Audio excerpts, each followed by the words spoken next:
मकर संक्रांति इस वर्ष 14 जनवरी और 15 जनवरी दोनों दिन मनाया जाएगा। मकर संक्रांति के दिन सूर्य उत्तरायण होता है, यानी इस दिन सूर्य उत्तर दिशा की ओर बढ़ता है। ज्योतिष शास्त्र के अनुसार इस दिन सूर्य मकर राशि में प्रवेश करता है। मकर संक्रांति के दिन से ही मौसम में बदलाव की शुरुआत होती है। इस दिन स्नान, दान, पूजा पाठ और तिल खाने का खास महत्व है। मकर संक्रांति के दिन गंगा नदी या गंगा सागर में स्नान करने की परंपरा है। दोस्तों, हर रोज ऐसी आध्यात्मिक जानकारी सुनने के लिए हमारी वीडियो को लाइक करें और चैनल को सब्सक्राइब करें। पुराणों के अनुसार सूर्य देव और उनके पुत्र शनिदेव के संबंध अच्छे नहीं थे। इसके पीछे की वजह थी सूर्य देव का शनि की माता छाया के प्रति उनका खराब व्यवहार। दरअसल जब शनिदेव का जन्म हुआ तो उनका काला रंग देखकर सूर्यदेव क्रोधित हो गए था और उनके जन्म के दौरान कहा था कि ऐसा पुत्र मेरा नहीं हो सकता। शनि के जन्म के बाद से ही सूर्यदेव ने शनिदेव और उनकी माता छाया को अलग कर दिया था। ये दोनों जिस घर में रहते थे उसका नाम कुंभ था।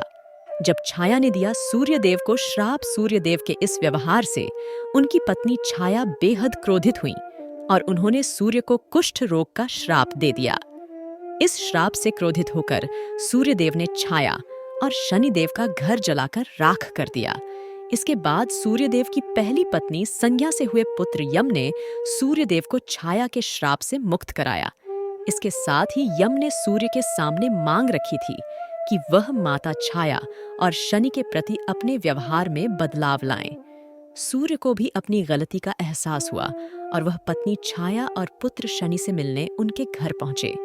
जब सूर्य शनि के घर पहुंचे तो देखा कि वहां सब कुछ जलकर बर्बाद हो गया था। शनि ने किया पिता का स्वागत। सूर्य देव को देखकर शनिदेव बेहद प्रसन्न हुए और काले तिल से अपने पिता का स्वागत किया था। शनिदेव के इस व्यवहार से सूर्यदेव बहुत प्रसन्न हुए। उन्होंने शनिदेव को एक नया घर दिया जिसका नाम मकर था। सूर्य के आशीर्वाद से ही शनिदेव 2 राशियों कुंभ और मकर के स्वामी हो गए। सूर्य ने शनि को आशीर्वाद दिया कि वो जब भी उनसे मिलने उनके घर आएंगे तो उनका घर धन धान्य से भर जाएगा। सूर्य ने कहा कि मकर संक्रांति के मौके पर जो लोग भी मुझे काले तिल अर्पित करेंगे उनके जीवन में सुख समृद्धि आएगी। इसीलिए मकर संक्रांति के मौके पर सूर्य देव की पूजा में काले तिल का इस्तेमाल करने से व्यक्ति के घर में धन धान्य की कोई कमी नहीं रहती है। मकर संक्रांति के दिन गंगा नदी या गंगा सागर में स्नान करने की परंपरा है। धार्मिक मान्यताओं के अनुसार मकर संक्रांति दिन गंगा स्नान करने से 7 जन्मों के पाप भी धुल जाते हैं। इस दिन गंगा स्नान से जुड़ी बहुत ही महत्वपूर्ण पौराणिक घटना है। मकर संक्रांति के दिन ही मां गंगा ने राजा सगर के 60,000 पुत्रों को मोक्ष प्रदान किया था। क्या थी यह घटना? पौराणिक कथा के अनुसार राजा सगर अपने परोपकार और पुण्य कर्मों से 3 लोकों में प्रसिद्ध हो गए थे। चारों ओर उनका ही गुणगान हो रहा था। इस बात से देवताओं के राजा इंद्र को चिंता होने लगी कि कहीं राजा सगर स्वर्ग के राजा न बन जाएं। इसी दौरान राजा सगर ने अश्वमेध यज्ञ का आयोजन किया। इंद्रदेव ने अश्वमेध यज्ञ का घोड़ा चुराकर कपिल मुनि के आश्रम के पास बांध दिया। अश्वमेध यज्ञ का घोड़ा चोरी होने की सूचना पर राजा सगर ने अपने सभी 60,000 पुत्रों को उसकी खोज में लगा दिया।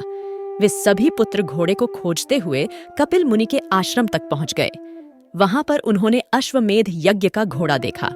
इस पर उन लोगों ने कपिल मुनि पर घोड़ा चोरी करने का आरोप लगा दिया।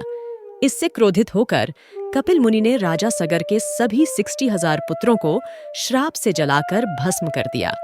यह जानकर राजा सगर भागते हुए कपिल मुनि के आश्रम पहुंचे और उनको पुत्रों को क्षमा दान देने का निवेदन किया।